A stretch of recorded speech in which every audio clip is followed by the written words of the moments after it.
வணக்கம். வணக்கம். இன்று நம்முடன் இணைந்திருப்பது தமிழக பாஜகவின் முன்னாள் செயலாளர், கோவை மாநகர் மாவட்டத்தின் முன்னாள் மாவட்ட தலைவர், இன்றைய பாரதிய ஜனதா கட்சியின் செயற்குழு உறுப்பினர் திரு ஆர் நந்தகுமார் அவர்கள். வணக்கம் சார். வணக்கம்.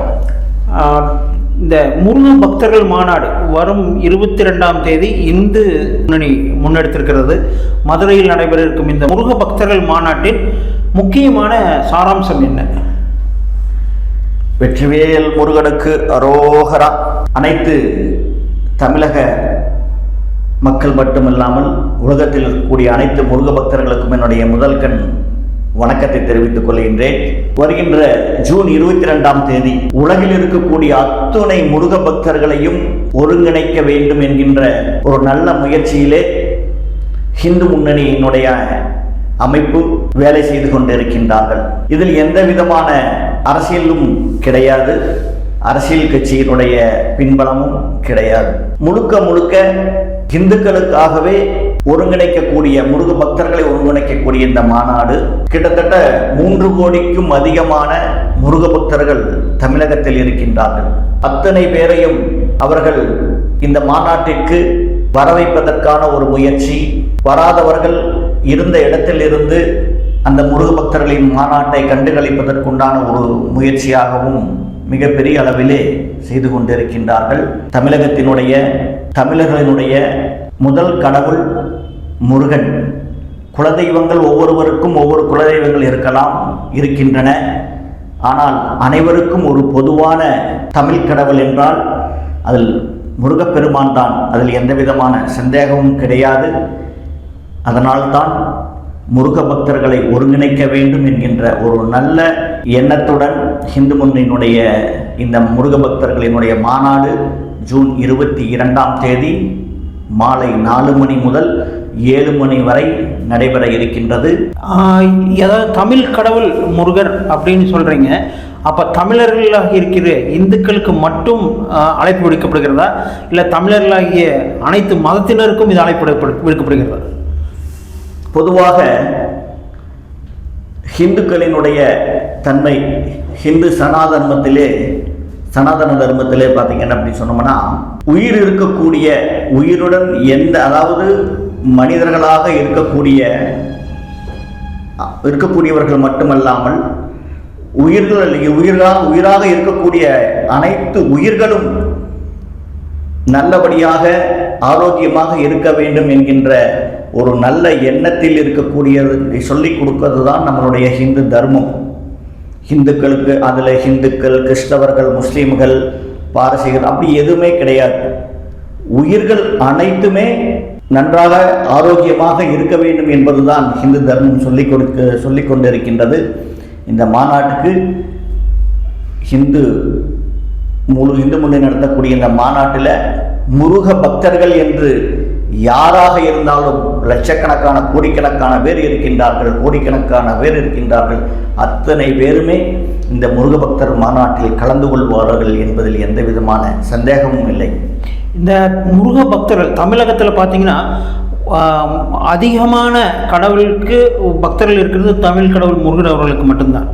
இந்த முருக பக்தர்கள் தோராயமாக 3 கோடி பேர் நடைபயணம் செல்வார்கள் என்று ஒரு டேட்டா இருக்குது. அதாவது அந்த தைப்பூச திருநாள் இந்த மாதிரி பாத யாத்திரை செல்பவர்கள் குறைந்தபட்சம் ஒரு 3 கோடி பேர் இது மாதிரி முருக பக்தர்கள் இருக்கிறார்கள் என்று சொல்கிறார்கள். ஸோ இந்த 3 கோடி பேரை அரசியலுக்காக டார்கெட் பண்ணி தான் இந்த முருக பக்தர்கள் மாநாடு நடத்தப்படுகிறதா என்ற ஒரு கேள்வியை எதிர்க்கட்சிகள் வைக்கிறது. அதை நீங்கள் எப்படி பார்க்குறீங்க? பொதுவாக இந்த மாநாட்டு ஏற்கனவே நான் முதல்ல சொன்ன மாதிரி இந்த மாநாடு அப்படிங்கிறது ஒட்டுமொத்தமான முருக பக்தர்களையும் ஒருபால் அவர்களை ஒன்றிணைப்பதற்காக நடத்தக்கூடிய ஒரு விஷயம். இதில் எந்த விதமான அரசியலும் கிடையாது, எந்த விதமான அரசியல் பின்பலமும் கிடையாது. முழுக்க முருக பக்தர்களை ஒருங்கிணைப்பதற்காக மட்டுமான இந்த மாநாடு என்பதில் எந்த விதமான மாற்று கருத்துமே கிடையாது. ஸோ இந்த ஆல்ரெடி இருக்கிற முருக பக்தர்கள், அதாவது அனைத்து கோயில்களும் பாத யாத்திரை போகிறாங்க, அவங்க ஆல்ரெடி ஒருங்கிணைக்கப்பட்டிருக்கிறார்கள். இதில் தனிப்பட்ட முறையில் ஒரு முருக பக்தர்கள் மாநாடு நடத்தி தான் ஒருங்கிணைக்க வேண்டும் என்ற கட்டாயம் ஏன்? இதில் இந்த கேள்விக்கு முழுமையாக நம்ம சரியான பதில் சொல்லணும் அப்படின்னு சொன்னோம்னா, ஒரு இந்துக்களுக்காக இருக்கக்கூடிய இந்துக்கள் அப்படின்னு சொல்லக்கூடியவர்கள் பல்வேறு விதமான கடவுள்களை வழிபடுகின்றார்கள். ஒரு கிராமத்தில் எடுத்துட்டு அப்படின்னு சொன்னோம்னா, அந்த கிராமத்தில் ஒரு மாரியம்மன் கோவில் இருக்கு. அந்த மாரியம்மனுடைய கோவிலை அந்த கோவில் சாட்டுவாங்க. அந்த கோவிலில் ஒரு 15 நாள் கம்ப சுற்றி ஆடுவாங்க. கடைசியாக நம்மளுடைய மஞ்சள் தண்ணியோட ஊற்றி எல்லாத்துக்கு ஒரு ஆரோக்கியமான ஒரு மங்களகரமான ஒரு நோம்பியை கொண்டாடுறாங்க. ஸோ அந்த மாதிரி இந்துக்களினுடைய பாரம்பரியத்திலே வந்தது தான் நம்மளுடைய முருகனினுடைய வழிபாடு. அந்த வழிபாட்டின் அடிப்படையில் ஒரு இடத்துல அத்தனை பேர்த்தையும் தமிழகத்தில் இருக்கக்கூடிய அத்தனை தமிழகத்திலிருந்து மட்டுமல்ல உலகத்தில் இருக்கக்கூடிய அத்தனை முருக பக்தர்களையும் ஒருங்கிணைத்து அந்த நிகழ்ச்சியை நடத்தணும் அப்படிங்கிறது தான் நம்மளுடைய அந்த இந்து முன்னணியினுடைய ஒரு எண்ணமாக இருந்து செயல்பட்டு கொண்டிருக்கின்றார். இதில் வந்துங்க நம்ம திமுக இந்து சமய அறநிலையத்துறை அமைச்சர் திரு சேகர் பாபு அவர்கள் பேசும் பொழுது ஆக்சுவலாக வந்து சங்கிகள் நடத்தும் முருக மாநாடு திமுக நடத்துதான் உண்மையான மாநாடு என்று சொல்லியிருக்கிறார். அதுவும் அதை ஒன்றிணைந்து போகக்கூடிய அளவிலேயே சீமானும் ஒரு கருத்தை சொல்லியிருக்கிறார். இதை வந்து நீங்கள் அரசியலாக பார்க்குறீங்களா இல்லை உங்களை அநாகரிகமாக பார்க்குறீங்களா? முதல்ல நம்ம சேகர் பாபு மதிப்புக்குரிய அமைச்சர் அவர்கள் சொல்லியதை நம்ம சொல்லலாம். கடந்த வருடம் இதே மாதிரி ஒரு முருக பக்தர்கள் மாநாடு பழனியில் பண்ணினாங்க. அதில் எல்லா தரப்பும் ஆன்மீகவாதிகள் கலந்து கொண்டார்கள், அரசியல்வாதிகள் கலந்து கொண்டார்கள், நம்மளோட அஃபீஷியலாக இருக்கக்கூடிய பெரிய பெரிய பதவியில் இருக்கக்கூடியவர்கள் கலந்து கொண்டார்கள். அரசாங்கம் நடத்திய அந்த மாநாடு முருக பக்தர்களின் என்ற மாநாடு அனைத்து தரப்பு மக்களும் கலந்து கொண்டார்கள். அதில் எந்த விதமான இந்து அமைப்புகளும் வந்து பெரிய அளவில் முருக பக்தர்களினுடைய மாநாடு நடத்துறதை வந்து யாரும் குறை சொல்லலை. ஆனால் இன்னைக்கு அந்த சேகர் பாபு சொல்கிறாரு, இந்த முருக பக்தர்கள் மாநாடு சங்கிகள் நடத்தக்கூடிய மாநாடு அப்படின்னு சொல்கிறார்.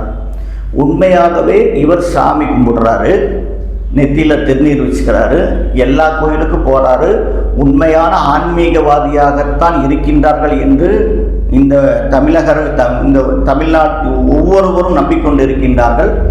அது உண்மையாக இருக்க வேண்டும் என்று நான் நினைக்கின்றேன். ஆனால் இந்துக்களுக்கு எதிராக முழுமையாக இந்துக்களை எதிர்க்கக்கூடிய திராவிட சித்தாந்தத்தை அடிப்படையாக கொண்டிருக்கின்ற திராவிட முன்னேற்ற கழகம் அந்த கட்சியிலே இருந்து கொண்டு அந்த கட்சியிலிருந்து தேர்ந்தெடுக்கப்பட்ட ஒரு எம்எல்ஏவாகி மினிஸ்டர் ஆகி ஒரு அறநிலைத்துறை அமைச்சராக இருந்து கொண்டிருக்கின்றார் சேகர்பாபு. அப்போது கட்சியில் வந்து கடவுள் மறுப்பு இயக்க கொள்கையை ஸ்ட்ராங்காக வச்சுட்டு இருக்கிற திமுகவுக்கு ஆதரவாக திமுக காரனா சேகர்பாபு அமைச்சர் நம்மளுடைய அமைச்சர் சேகர்பாபு இருக்கின்றார். ஆனால் அதே சமயம் இந்துக்களுக்கு நல்ல நம்மளுடைய அறநிலைத்துறை ஒரு துறையை அமைச்சராக பொறுப்பை எடுத்துக்கொண்டு அத்துணை இந்துக்களுக்கும் ஒரு ஆதரவாக தன்னுடைய நிலைப்பாட்டை காமிச்சு கொள்கிறார். அப்போது 2 விதமான நிலைப்பாட்டை நம்மளுடைய அமைச்சர் சேகர்பாபு அவர்கள் எடுத்திருக்கின்றார். அப்போ இது மக்களை ஏமாற்றக்கூடிய வேலை. எந்த சூழ்நிலையிலுமே இந்துக்களுக்காகத்தான் இருப்பேன், இந்துக்களுக்காகத்தான் நான் என்னுடைய ஒவ்வொரு செயல்பாடும் இருக்கும், நான் ஒரு அமைச்சராக இருக்கின்றேன், இருந்தாலும் கூட அறநிலைத்துறையிலே இருக்கக்கூடிய ஒவ்வொரு இடத்திலுமே நான் இந்துவாகத்தான் இருப்பேன் என்று அவர்களால் சொல்ல முடியுமா? ஆனால் திராவிட முன்னேற்ற கழகத்தினுடைய இந்து எதிர்ப்பு, அதாவது கடவுள் எதிர்ப்பு கொள்கைக்கு மிக ஆதரவாக இருக்கக்கூடியவர் தான் நம்மளுடைய அமைச்சர் சேகர்பாபு. அவர் இந்த வார்த்தையை சொல்றதுல எந்த விதமான அர்த்தமும் கிடையாது. அதே மாதிரி நம்மளுடைய சீமான் அவர்கள் சொல்லியிருக்கின்றார்கள், ஒரு காலத்தில் முழுமையான ஒரு ஹிந்து எதிர்ப்புவாதியாக நம்மளுடைய முழுமையாக கடவுளை எதிர்க்கக்கூடிய ஒரு நபராக இருந்தார். அதுக்கப்புறம் முருகப்பெருமானினுடைய அருளாசி கிடைத்து என் பாட்டன் முருகன் என் பாட்டன் அப்படின்னு சொல்லக்கூடிய அளவுக்கு தன்னை மாற்றிக்கொண்டார். அப்படி இருக்கக்கூடிய ஒரு நபர் இந்த மாநாட்டை எதிர்க்கின்றார் என்றால் அவர் உண்மையான ஹிந்துவா இல்லை கிறிஸ்தவ மதத்தை சார்ந்தவரா என்பதை வெளிப்படையாக சொல்வதற்கு அவருக்கு தைரியம் இருக்கின்றதா என்று அவரிடத்தில் நான் கேட்கின்றேன். இந்த முருக பக்தர்கள் மாநாட்டுக்கு யூபி உத்தரப்பிரதேச முதல்வர் திரு யோகி ஆதித்யநாத் அவர்களும் தெலுங்கானா துணை முதல்வர் திரு பவன் கல்யாண் அவர்களும் கலந்து கொள்வதாக தெரிகிறது. இதில் முருக பக்தர்கள் மாநாடு என்பது தமிழர்கள், அதாவது தமிழக மக்களை, தமிழக முருக பக்தர்களை ஒருங்கிணைக்கும் மாநாட்டில் ஒரு ஒரு வெளி மாநில முதலமைச்சர்கள் கலந்து கொள்வது எந்த அளவுக்கு எஃபெக்டிவாக இருக்குன்னு நீங்கள் நினைக்கிறீங்க? இதில் நம்ம சேகர் பாபு ஐயா நடத்தினார் அமைச்சர் முருக பக்தர்கள் மாநாடு. ஏற்கனவே நான் சொன்னேன், அதில் எல்லா விதமான அரசியல்வாதிகள் உட்பட அபிஷியல் உட்பட அத்தனை பேருமே கலந்து கொண்டாங்க. இதில் தமிழர்கள் மட்டும்தான் முருகர் பக்தர்களாக இருக்கணுங்கிறது அவசியம் கிடையாது. உலகத்தில் எல்லா அத்தனை இடத்திலையுமே முருகருக்கு என்று ஒரு பக்தர்கள் இருக்கின்றார்கள். மதிப்புக்குரிய முதலமைச்சர் யோகி ஆதித்யநாத் அவர்கள் ஒரு முருக பக்தர். அதே மாதிரி துணை முதலமைச்சராக இருக்கக்கூடிய பவன் கல்யாண் அவர்கள் ஒரு முருக பக்தர்கள். அவர்களெல்லாம் ஏன் முருக பக்தர்கள் மாநாட்டில் கலந்து கொள்வதில் இவங்களுக்கு ஏன் இவ்வளவு பயம் இருக்கு? அப்போ இங்க முருக பக்தர்கள் எல்லாம் ஒன்று சேர்ந்தால் ஒன்று சேருகின்றார்கள், ஒன்று சேர்ந்து விட்டார்கள். நம்மளுடைய திராவிட முன்னேற்ற கழகத்தினுடைய ஆட்சிக்கு இந்த வெற்றிவேலினுடைய இந்த முருக பக்தர்களுடைய மாநாடு தான் ஒரு முடிவாக இருக்கின்றது. நம்ம இந்த ஆட்சிக்கு முடிவாக இருக்குமோ என்று இருக்கின்றது என்று உறுதியாக அவர்கள் நம்புறதுனால தான் ஒவ்வொரு இடத்திலையுமே இந்த மாநாட்டுக்காக மிக பெரிய அளவில் அவர்கள் இடையூறாக இருந்து கொண்டிருக்கின்றார்கள். இது எந்த ஒரு சூழ்நிலையிலுமே முருகரினுடைய அந்த வெற்றிவேலும் அந்த மயிலும் ஒவ்வொரு முருக பக்தர்களுக்கும் துணையாக இருக்கும் பொழுது இந்த மாநாட்டை தடுப்பதற்கு இன்னைக்கு இருக்கக்கூடிய ஸ்டாலின் மட்டும் இல்லை, அதுக்கப்புறம் வரக்கூடிய யார் வந்தாலும் இதை எந்த சூழ்நிலையிலும் இந்த மாநாட்டை தடுக்க முடியாது. முருக பக்தர்கள் ஒன்றிணைவதை எவராலும் நிறுத்த முடியாது என்பதை ஆணித்தரமாக ஒவ்வொரு முருக பக்தர்களும் சொல்லிக் கொண்டிருக்கின்றார்கள்.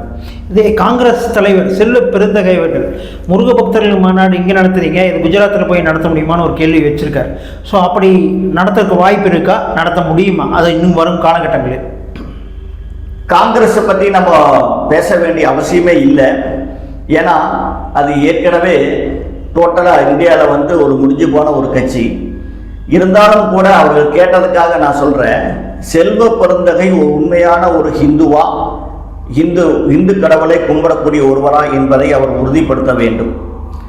காங்கிரஸ் கட்சியில் இதுக்கு முன்னாடி இருந்த நம்மளுடைய ஆட்சியில் இருந்தப்போ 2005 2011 வரைக்கும் ஆட்சியில் 10 வருஷமாக இருந்தப்போ ராம்லீலா மைதானத்தில் நம்மளுடைய ஒவ்வொரு ஆண்டும் நடக்கக்கூடிய ராமஜெய விழாவிலே, நம்மளுடைய ராமபுராவினுடைய விழாவிலே கலந்து கொண்டு சோனியா காந்தி கலந்துக்கிறாங்க, மன்மோகன் சிங் கலந்துக்கிறாங்க. அந்த மாதிரி கலந்துட்டு அந்த விழாவில் மிகப்பெரிய அளவில் தன்னை மக்களிடத்திலே நானும் இந்துக்களுக்கு ஆதரவாளன் என்று சொல்லிக் கொண்டு இருக்கின்றார்கள். ஸோ அவர்கள் டெல்லியில் ராம்லீலா மைதானத்தில் நடத்துனீங்க அப்படின்னு யாராவது கேட்டாங்கன்னா, முருக பக்தர்கள் மாநாடு இன்று மதுரையில் நடக்கின்றது, நாளை குஜராத்தில் நடக்கும், அதுக்கடுத்த வருஷம் லண்டனில் நடக்கும், அதுக்கடுத்த வருஷம் அமெரிக்காவில் நடக்கும். எங்கே வேணாலும் நடத்துவதற்கு முருக பக்தர்களின் மாநாட்டில் முருகர் பக்தர்களுக்கு அவர்களுக்கு அந்த அதிகாரம் இருக்கின்றது, அந்த துணிச்சல் இருக்கின்றது. இதை பற்றி செல்வ பெருந்தகை பேசுவது மிகவும் வருத்தப்பட வேண்டிய விஷயமாக இருக்கின்றது. அதே மாதிரி திமுக போன வருடம் பழனியில் நடத்திய முருக பக்தர்கள் மாநாட்டில் தமிழக அரசு ஒரு நிதி ஒதுக்கீடு செய்தது. அதாவது அந்த முருக பக்தர்கள் மாநாட்டுக்கு ஒரு குறிப்பிட்ட தொகை, மிகப்பெரிய தொகை அது ஒதுக்கீடு செய்யப்பட்டது. அதுக்கப்புறம் அந்த ஒதுக்கீடு செய்யப்பட்ட தொகையின் மூலமாக தான் அந்த முருக பக்தர்கள் மாநாடு நடத்தப்பட்டது. இப்போ இந்து முன்னணி தனிப்பட்ட முறையில் இது நடத்துகிறாங்க. ஸோ அவங்களுக்கு ஈக்குவலாக நடத்துவீங்களா, இல்லை அவங்களுக்கு மேலே ஒரு படி போய் நடத்துவீங்களா? பொதுவாக எல்லா தரப்பு மக்களும் சொல்லக்கூடிய ஒரு வார்த்தை என்ன, நான் சொல்லல, ஒவ்வொரு மக்களும் சொல்லக்கூடியது என்னென்ன அப்படின்னா, ஒரு ஊழல் நடக்கக்கூடிய துறை என்றால் சொன்னோம்னா அறநிலைத்துறை தான். அதிகமான ஊழல் நடக்கக்கூடிய துறை அறநிலைத்துறை அப்படின்னு தான் சொல்கிறாங்க. ஏன்னா அந்த கோயிலில் வரக்கூடிய காசை எடுக்கிறாங்க, அந்த காசை வந்து அவங்களுடைய சொந்த செலவுக்காக அந்த கோயிலுக்குன்னு வண்டி வாங்குறாங்க. அந்த கோயிலுக்குன்னு அங்கு நிர்வாகியில் இருக்கக்கூடிய அந்த கோயிலினுடைய அதிகாரிகள்னு சொல்லி போட்டு இருக்கக்கூடியவர்களுக்கெல்லாம் அதிகப்படியான சம்பளங்களை கொடுத்து அவர்களுடைய ஆடம்பரத்திற்காக பயன்படுத்தக்கூடிய எல்லா விதமான நிலையிலுமே அதிகமாக ஊழல் நடக்கக்கூடியது நம்மளுடைய அறநிலைத்துறை தான் அப்படிங்கிறது எந்த விதமான சந்தேகமும் கிடையாது. அப்படிப்பட்ட ஒரு சூழ்நிலையில் அந்த அறநிலைத்துறை இந்த தமிழகத்தில் இருக்கக்கூடிய, குறிப்பாக தமிழகத்தில் இருக்கக்கூடிய அறநிலைத்துறை இவ்வளவு பெரிய ஊழல் செய்து கொண்டிருக்கின்றது என்று ஒவ்வொரு மக்களும் சொல்லி கொண்டு இருக்கின்றார்கள். அப்படிப்பட்ட அந்த சூழ்நிலையில் சேகர் பாபு அவர்கள் இதற்கு விளக்கம் சொல்ல வேண்டும் என்பதில் எந்த விதமான மாற்று கருத்தும் கிடையாது. இந்த மாதிரி ஒரு முருக பக்தர்கள் மாநாடு என்று ஒன்று பழனியில் நடத்தினார்களே, அதற்கு வரவு செலவு கணக்கு ஒப்படைத்தார்களா? எத்தனை ஆயிரம் லட்சக்கணக்கான பேருக்கு அவர்கள் உணவு படைத்தார்கள்? அந்த உணவு படைத்ததற்குண்டான சரியான நடைமுறையில் கணக்கு வழக்கு கொடுத்திருக்கின்றார்களா? எத்தனை அதில் தவறு நடந்திருக்கின்றது என்பதை பற்றி நாம் கண்டிப்பாக பார்க்க வேண்டிய ஒரு கட்டாயத்தில் இருக்கின்றோம். ஆனால் இந்து முன்னணி நடத்தக்கூடிய இந்த மாநாடு அப்படிங்கிறது ஒவ்வொரு இந்துக்களும் அவர்களாக கலந்து லட்சக்கணக்கான இந்துக்கள் முருக பக்தர்கள், இந்துக்கள்ங்கிறத விட முருக பக்தர்கள் எல்லாம், ஒரு கிறிஸ்டியனை சார்ந்தவர்கள் கூட முருக பக்தர்கள் இருக்கின்றார்கள், முஸ்லீமை சார்ந்தவர்கள் கூட முருக பக்தர்கள் இருக்கின்றார்கள். அப்படி அந்த முருக பக்தர்கள் தானாக எல்லா குடும்பத்தோடு அந்த நிகழ்ச்சியில் கலந்துட்டு எல்லா செலவுகளும் உணவு உட்பட அத்தனை செலவுகளையும் அவர்களே செய்து கொண்டு அந்த முருகனை தரிசிப்பதற்காக அந்த மாநாட்டிற்காக வருகின்றார்கள். எந்த விதமான ஒரு சூழ்நிலையிலுமே தவறான கையாள எந்த ஒரு தவறுகளும் நடக்காத அளவுக்கு இந்து முன்னணி என்கின்ற ஒரு அமைப்பு அப்படித்தான் செயல்படும். இந்துக்களுக்காக இருக்கக்கூடியது தன்னுடைய ஒவ்வொரு சூழ்நிலையிலுமே சரியான முறையிலே அவர்கள் நடைமுறைப்படுத்துவார்கள் என்பதில் எந்த விதமான சந்தேகமும் இல்லை. ஓகே, இந்த மதுரையில் நடத்தப்படும் மாநாட்டில் ஆக்சுவலாக நிகழ்ச்சிகள் என்னென்ன நிகழ்ச்சிகள் பிளான் பண்ணியிருக்காங்க? இந்த மாநாடு ஜூன் 22 மதியம் 4 மணியிலிருந்து மாலை 7 மணி வரைக்கும் இந்த மாநாடு நடைபெற இருக்கின்றது. அந்த மாநாட்டு பந்தல்ல 10ஆம் தேதியிலிருந்தே வேல் தரிசனத்துக்காக அறுவடை முருகன் வீட்டில் இருந்து வேல் தரிசனம், வேல்களை பூஜிக்கப்பட்ட வேலை கொண்டு வந்து வைத்து அதை தரிசனத்துக்காக வைத்திருக்கின்றார்கள். அது மட்டுமில்லை, நம்மளுடைய அறுவடை வீட்டினுடைய முருகனினுடைய உருவத்தை தத்துரூபமாக தயார் செய்து ஒரே இடத்தில் அறுவடை முருகனினுடைய தரிசனத்தை ஒரே இடத்தில் மதுரையிலே அந்த மாநாட்டு திடலிலே நாம் செல்லும் பொழுது எல்லா அறுவடை முருகனையும் ஒரே இடத்தில் தரிசிக்கக்கூடிய மிகப்பெரிய ஒரு வாய்ப்பு ஒவ்வொரு முருக பக்தர்களுக்கும் கிடைக்கும் என்பதிலே எந்த விதமான சந்தேகமும் இல்லை. அதே போல 4 மணிக்கு துவங்கக்கூடிய அந்த நிகழ்ச்சியானது பல்வேறு விதமான நம்மளுடைய தமிழனுடைய பாரம்பரியமான கலை நிகழ்ச்சிகள் அந்த கலை நிகழ்ச்சிகளில் இருக்கும். ஆன்மீகவாதிகள், அரசியல் சார்ந்தவர்கள், எல்லா துறையை சார்ந்த நல்ல திறமை வாய்ந்த ஆன்மீக நபர்கள் மிகப்பெரிய அளவிலே தன்னுடைய பதிலை கொடுக்க இருக்கின்றார்கள். ஆயிரக்கணக்கான மடாதிபதிகள் கலந்து கொள்ளக்கூடிய ஒரு மிக சிறப்பான ஒரு நிகழ்வும் அங்கு இருக்கின்றது. அது மட்டுமல்ல, எல்லாத்துக்கும் மேல குறைந்தபட்சம் 5 லட்சம் பேர் அப்படி அங்கே கூடுவார்கள் என்கின்ற ஒரு இன்றைய சூழ்நிலை இருந்து கொண்டிருக்கின்றது. பொதுமக்கள் சொல்லுகின்றார்கள், ஒவ்வொரு இடத்திலும் கேட்கும் பொழுது நான் வரேன் அப்படின்னு சொல்றாங்க. அப்படி வரக்கூடிய லட்சக்கணக்கானவர்களும் சேர்ந்து 15 நிமிடம் ஒரே குரலாக கந்த சஷ்டி கவசத்தை பாடக்கூடிய ஒரு பாக்கியம் அங்கு நடைபெற இருக்கின்றது.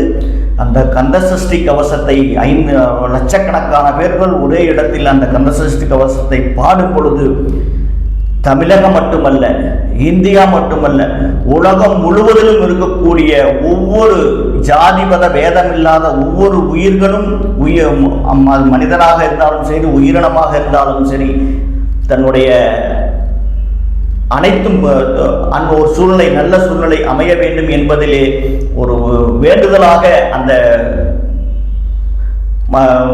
நம்மளுடைய அதன் வேண்டுதலாக நம்மளுடைய கந்த சஷ்டி கவசம் இருக்கும் என்பதிலே எந்த விதமான மாற்று கருத்தும் கிடையாது.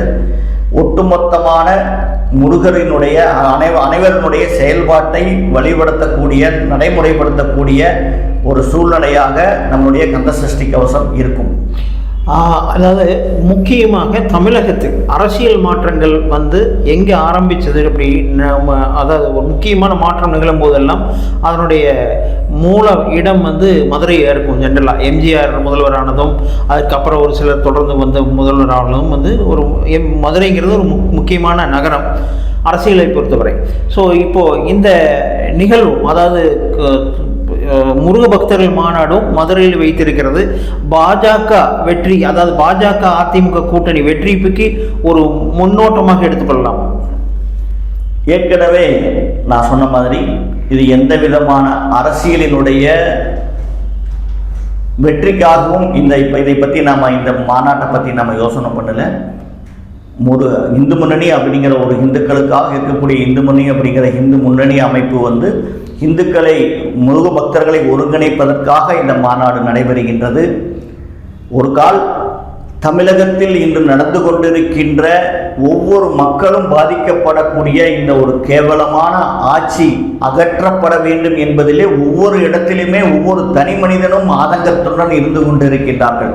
எல்லாத்துக்குமே மனிதர்களை விட கடவுளை அதிகமாக நம்பக்கூடியவர்கள் இந்துக்கள்.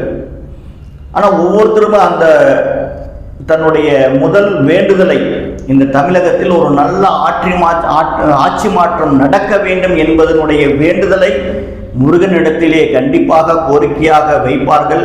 வைக்கும் பொழுது இங்கு மிகப்பெரிய ஒரு மாற்றம், தமிழகத்தில் ஒரு மிகப்பெரிய அரசியல் மாற்றம் நடைபெறும் என்பதிலே எந்த விதமான மாற்று கருத்தும் இல்லை.